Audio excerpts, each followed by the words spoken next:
back in 1998, Ellen Bomer found herself in the middle of terror. Al-Qaeda had attacked the U.S. Embassy in Nairobi, Kenya, and she survived. She's revealing the details of that day in her book, Miss Gloria. It's just published. It's on store shelves right now, bookshelves right now, and Ellen is here this morning with us. It's great to have you here.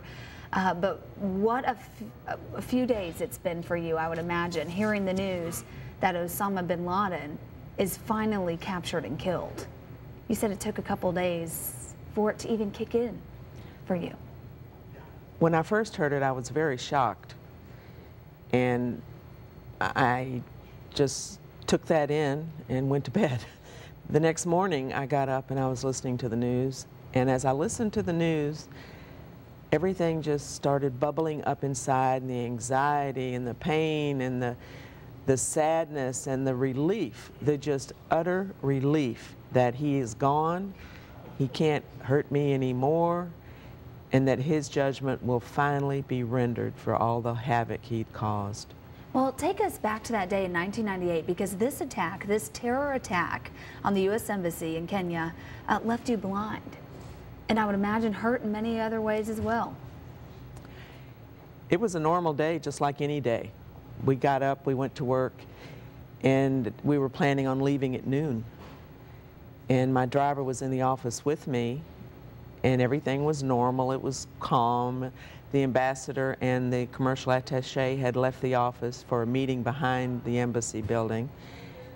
And we heard these loud pop, pop, like a truck backfiring.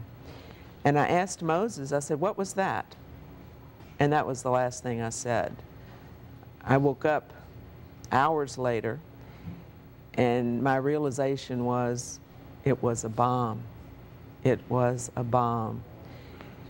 Then I started taking inventory of my body, laying there, and I thought, okay, am I hurt?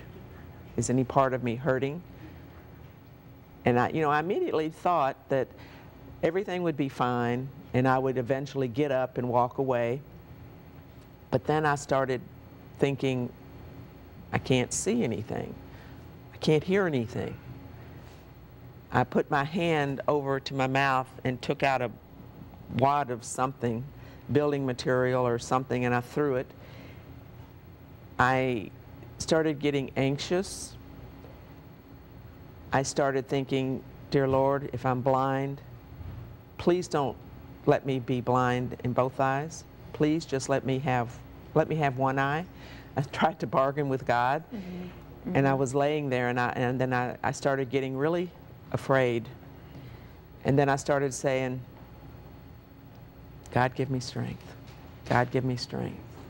God, give me strength.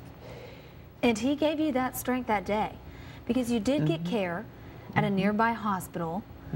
Talk to us about, this is where the book name comes from. Miss Gloria was your code name. Yes.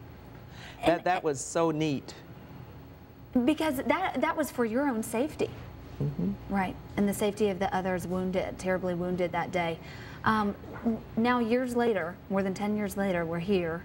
The mastermind of these terror attacks, also one right here on our American soil, is dead. Do you think this war on terror is over? What do you think? What are your opinions on that? I believe that Osama bin Laden was the catalyst. He was the heart.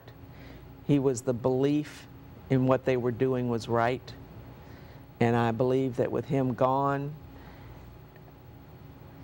the impetus to strike out and be as deterred, or not determined, as he was, in spite of whatever it cost, isn't going to be there anymore. And I think that we'll be happier.